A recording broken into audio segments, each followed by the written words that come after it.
Baby, welcome to the party.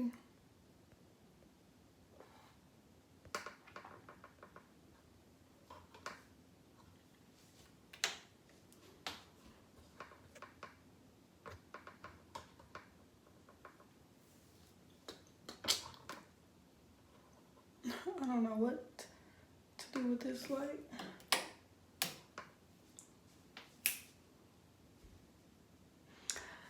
I'm waiting for my other phone to charge so I can show y'all some of these pictures, because today is gonna be a little story time. I've talked to you guys about enough things. We're kind of getting to know each other, so I was gonna like start this later down the line, but I kind of want to like do this story time because I want to like, I want you guys to kind of like get to know me, the things that I've been through and stuff like that, and kind of like put my timeline together the way it happened for me, and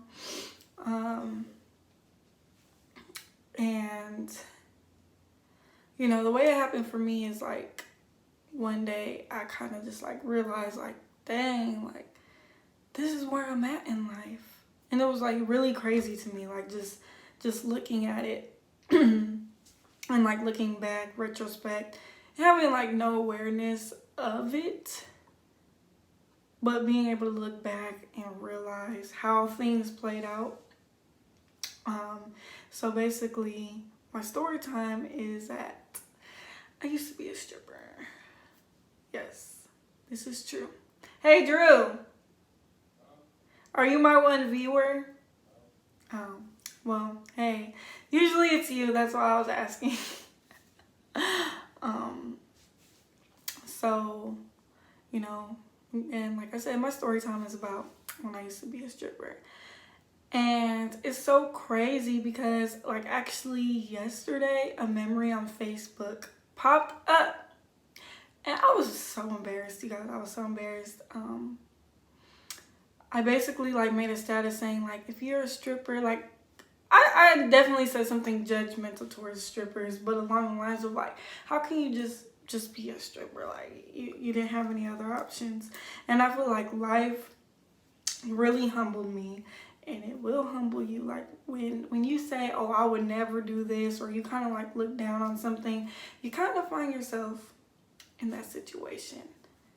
At least, that's been an experience that I've seen for myself and for other people.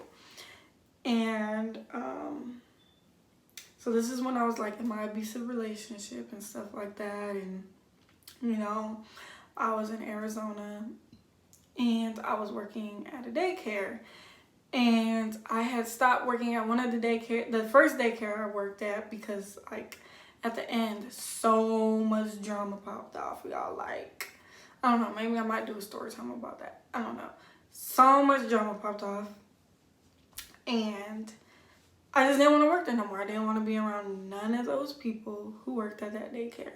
So I had put my 2 weeks notice in, and I think something might have like transpired that day or the next day, and I was just like, you know what, I'm not gonna go in. And thank God that same day, the daycare I had applied to was like, well, you ready to work? Because I was like looking for other daycares to like work at, and it was like walking distance from my house, so it was perfect because it was like right up the street. I could walk there, and I didn't want to work there anymore. So now when I went to this daycare, I kind of was like a filler, so I was getting 4 to 6 hours a day. I started to kind of get more hours where I was at least getting 6 hours a day, but I wasn't like, I didn't have like a permanent schedule like I did at my last job. Like I was the infant room teacher, and I worked 8+ hours a day, sometimes 12 hours a day. And like I knew I was gonna get my 40 hours here. I was usually gonna get like 25, maybe 30 sometimes, but it was enough to pay bills at the time, because I was like, what, I was 18, 19 at the time. And so my apartment like rent was 2 something, and then I had my phone bill, so my bills like all together for my part for like $400. And so it was enough to be able to pay bills and kind of have a life. So I wasn't really tripping, but something like kind of like set in where I wanted more of life, and I was like looking for jobs and stuff, but it just wasn't working out. Like I could not find a job anywhere. Like, and then I was trying to get like put on a second daycare where I could kind of like work at 2 daycares, and all of this stuff wasn't working out, which actually led me to move to Atlanta, which we'll talk about later. And, you know, looking back, it's just like everything works perfectly together, because all that stuff probably wasn't working out because I needed to leave. So then I was like, you know what? I'm in this abusive relationship. I'm not getting enough 40 hours here. Then these kids bad as hell. So I was like, I got to do something. I got to do something. I really got to do something. So in Arizona, you could be 18 to be a dancer at any club. In Arizona, you only need like a dancer license, because I know like in some states it's different, whereas like you need like a license for each club, or you know, that's how it is here in Atlanta. But like in Arizona, you just need to sign up for a card, and any club that's 18 and up you can dance for. So I went in, I got the card, and I started doing it. And so eventually I quit my job because I was making a lot of money, and I was making just as much. Like I was making $8.75 at this daycare hour. So if I'm doing 20 hours a week, you should definitely be able to make that stripping. And you know, if you're not, I don't know. But so that's kind of like my mentality. I was like, well, I'm wasting my time here. I might as well just do this, and in the meantime look for something else. But then like kind of like sucked me in. It sucked me into the world, because at first I was just doing it like Thursday, Friday, Saturday. Like I would get off work, I'll take the bus, go to the strip club, get my money, take an Uber home Thursday and Fridays, and usually Saturdays. But then, you know, work. I just started like doing all kinds of other stuff. Like I tried some drugs, and like I was just like in a really low point in my life, probably because I was unhappy and I was in an abusive relationship. So it like made me go down all these paths in life. But like, and I also think because when you're obviously a dancer, you're in front of people. And so I feel like I just had to like do things to make me kind of do it, because I couldn't just go up there sober and just do it. Like no, like most strippers ain't just going up there sober and just dancing. Like they're usually drunk or like on some type of drug. And for me, most of the time, my thing was like some dark liquor, like dark liquor, like Hennessy or something like that, to like get my mind away from that. And you know, it lasted like 3-4 months, and I was presented so many things in that situation. And that's actually why I did move to Atlanta, because I was like, well, you know, if I'm gonna be doing this, I might as well go really do it. And when I moved to Atlanta, I was like, I can't do it, because it was too real. Like in Arizona, it was kind of like a play thing. It was like, yeah, you know, you could do this and whatever. But like in Atlanta, it was like, nah, like it was just a different scene. And that's what I knew. I'm like, you know what, this isn't who I am. This isn't for me. You know, I only got in one fight, but again, I was only in there for 3 months, and you know, I made my money.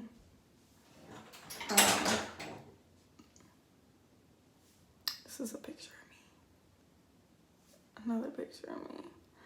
Now, this ain't recent, okay? This was like 2014, 15.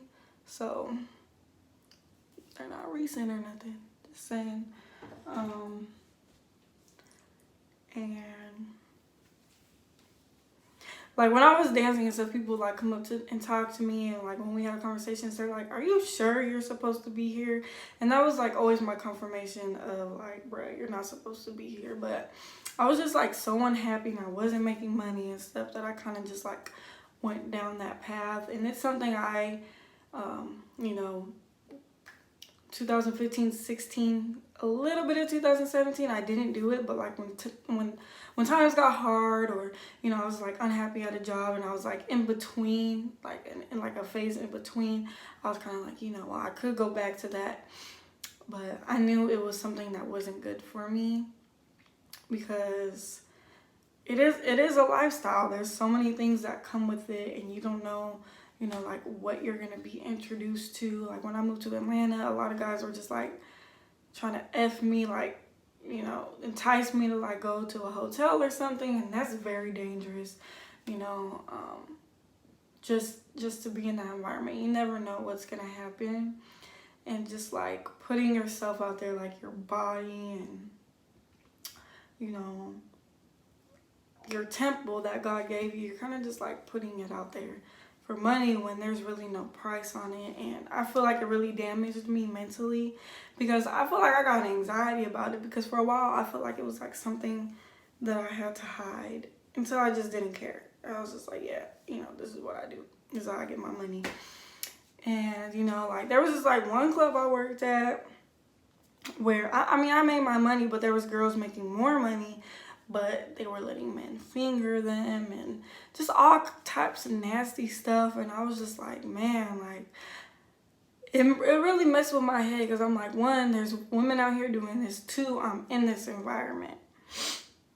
I just can't do it. But the money was so easy, so I kind of like got sucked in for a little bit, because life was easier. I had the weekends off. I worked 3-4 hours a day and didn't have to do anything else. And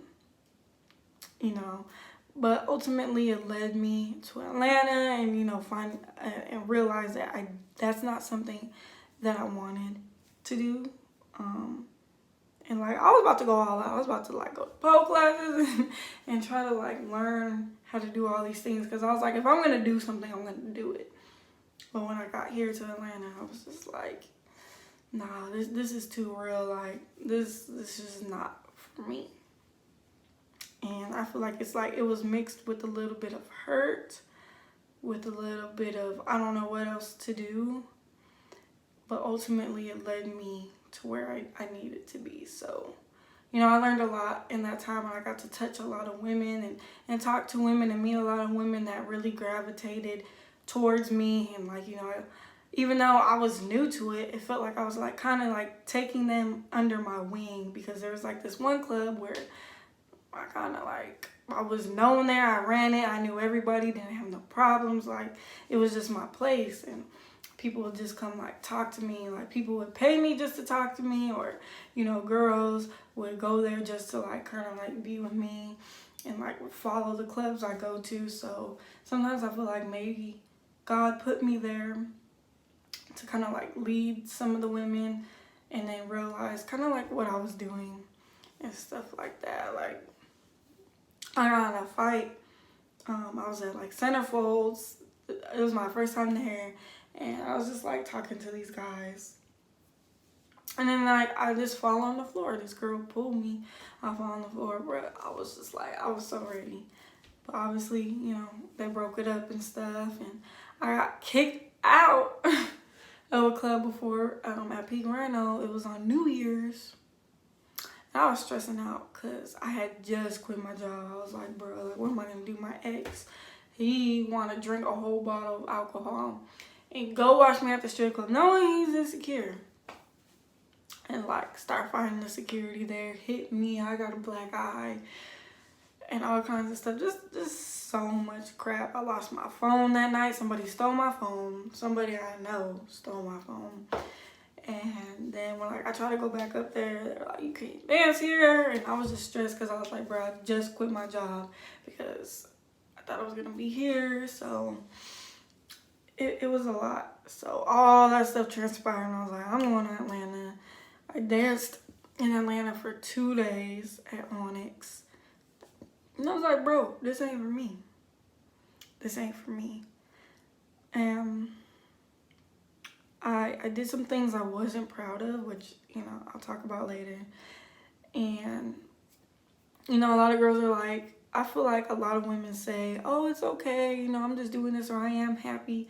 But, I feel like I said that stuff at the time too, because I didn't really realize what it was doing to me mentally, emotionally, and all that stuff. Because like, you know, you're just like putting yourself out there, and you know, you have your body exposed to like random people and, you know, stuff like that. And I feel like we could really convince ourselves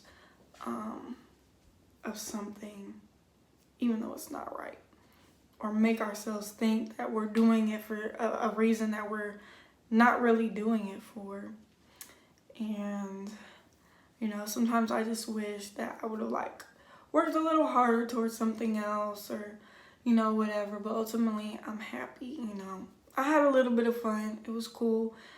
But, you know, I just could never see myself going back down that path, because obviously you have to be in an altered mind state to even do it. That should tell you something. Like, you know, like a lot of, like, I wanted to believe that I was doing it to go to school and all this stuff, and in reality you can find other ways to do it if you really want to. I felt like that was my only option, that I wasn't good enough for anything else in life, or, you know, something like that. And being an 18-year-old woman in Arizona, you had to be, in order to dance at these clubs, you had to get fully naked. It wasn't like just underwear on. Like, it's so backwards in Arizona.